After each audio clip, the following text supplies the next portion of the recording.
کیسے آپ کا لائسنس یافتہ اسلحہ آپ کی غلطی کی وجہ سے غیر قانونی بن سکتا ہے؟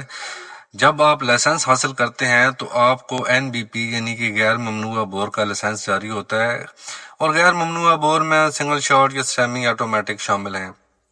مثال کے طور پر جن میں 12 بور شاٹ گن، 30 بور پسٹل ہو، 32 بور پسٹل ہو، 9mm پسٹل ہو گیا، 22 بور رائفل ہو گئی۔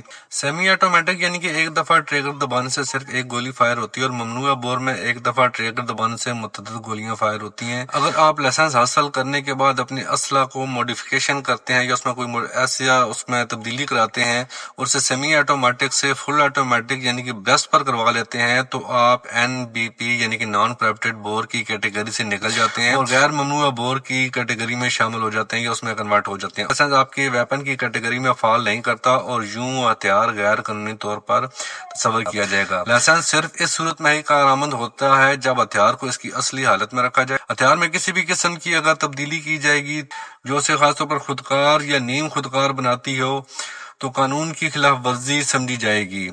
اس کے نتیجے میں لائسنس منسوخ ہو سکتا ہے اور آپ کے خلاف قانونی کارروائی بھی ہو سکتی ہے۔ اپنا بہت خیال رکھیے گا۔ Stay safe, stay bless. Allah حافظ۔